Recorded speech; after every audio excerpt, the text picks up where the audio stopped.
Welcome to our Algebra series. Today, we are exploring the common logarithm. You have likely seen the word log written on your calculator or in your textbook. Specifically, we are going to demystify what it means when you see log x without a small number base written next to it. We call this the base 10 logarithm. Before we dive into base 10, let's briefly recall what a logarithm actually is. In simple terms, a logarithm is the inverse of an exponent. It works backwards. Instead of asking what 2 to the power of 3 is, a logarithm asks, 2 raised to what power equals 8? In this case, the answer is 3. It unlocks the exponent. Now, why do we care so much about base 10? Well, our entire number system is decimal, which means it is based on 10. We have ones, tens, hundreds, and thousands. Because calculating with tens is so fundamental to how we count, the logarithm with base 10 is called the common logarithm. This is the most important part to remember for your math classes. Mathematically, we could write log with a small subscript 10.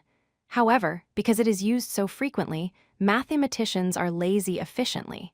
If you see log x written with no base number at all, you should automatically assume the base is 10. It is the default setting. Calculating common logs is actually quite intuitive if you think about zeros. Log of 100 is 2 because 10 squared is 100. Log of 1000 is 3 because 10 cubed is 1000. Essentially, for these perfect powers of 10, the logarithm just counts the number of zeros. This pattern works for small decimals too, but the result becomes negative. Log of 0.1 is negative 1. Log of 0.01 is negative 2. This is because 0.01 is really 1 over 100, or 10 to the negative second power.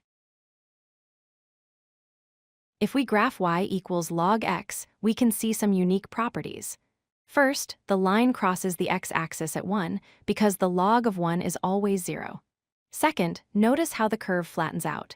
It continues to grow, but very slowly. It takes a massive increase in x to get even a small increase in y. You hear about logarithmic scales in the news often. The Richter scale for earthquakes is a base 10 logarithmic scale. This means a magnitude 5 earthquake is not just a little stronger than a magnitude 4. It has 10 times the shaking amplitude. A magnitude 6 is 100 times stronger than a magnitude 4.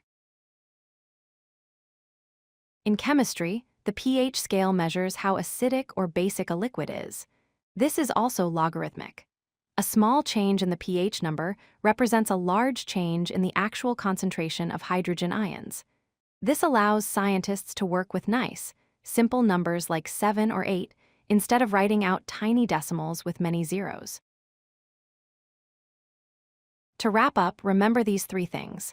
1. If you see log x with no base, it is base 10. 2. It is essentially asking 10 to what power equals this number. And 3. It is incredibly useful for shrinking huge ranges of numbers, like earthquake intensity, down to a scale we can easily understand. If you like this video, hit that like button and don't forget to subscribe. Visit codelucky.com for more such useful content.